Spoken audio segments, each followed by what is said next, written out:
সাইলেন্সের জার্নিটা হচ্ছে কি আমার কাছে খুবই পার্সোনাল। আমি হচ্ছে এই ক্যারেক্টারটা করতে করতে অনেকটা সময় নিজেকে খুঁজে পেয়েছি আমার মনে হয়েছে।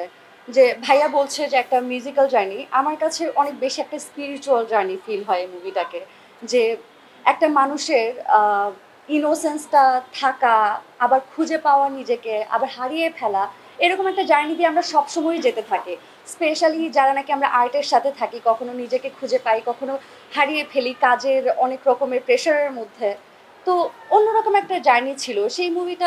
শ্যামাকাব্য ডিফারেন্ট ছিল এবং সাইলেন্স টোটালি ডিফারেন্ট একটা জার্নি আমার জন্য।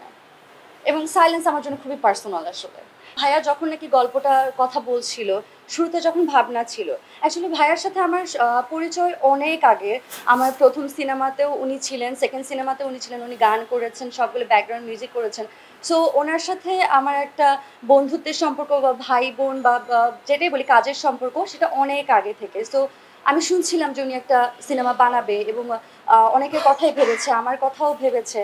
এবং গল্পটার শুরুতে শুনেই আমার খুব ভালো লেগেছে যেই প্যাটার্নের গল্পটা, একটা আহ, স্নিগ্ধতা, পিস এবং ক্যাওয়াস সব একসাথে আছে। আমি ইন্টারেস্টেড ফিল করেছিলাম। দেন ভাইয়ার সাথে আমরা প্রিপারেশনে অনেক টাইম নিয়েছি। আমার দোতরা বাজানো শিখতে হয়েছে। তারপর হচ্ছে কি একটু গান আছে, আমাদের নাচ টাচও আছে, সেগুলোও প্রিপারেশন নিতে হয়েছে।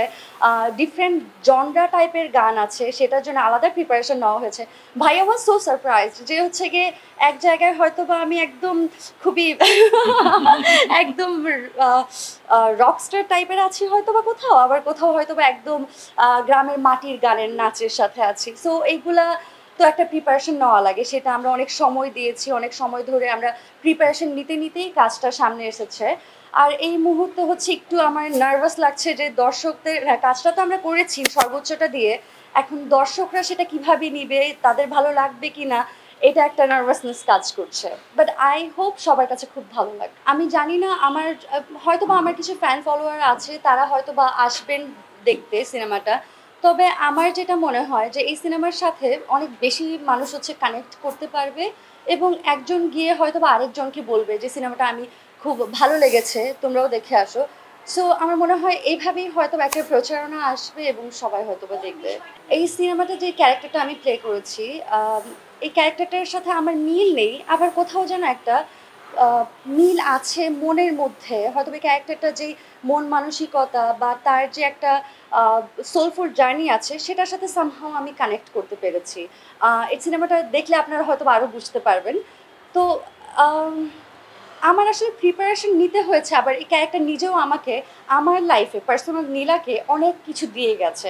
শুধু যে আমি এই সিনেমার জন্য খেটেছি তা না, এই ক্যারেক্টারও আমাকে অনেক কিছু শিখিয়েছে, অনেক একটা জার্নি দিয়ে নিয়েছে, ডিফারেন্ট একটা মানুষ বানিয়েছে আমাকে আরো পরিপক্ক।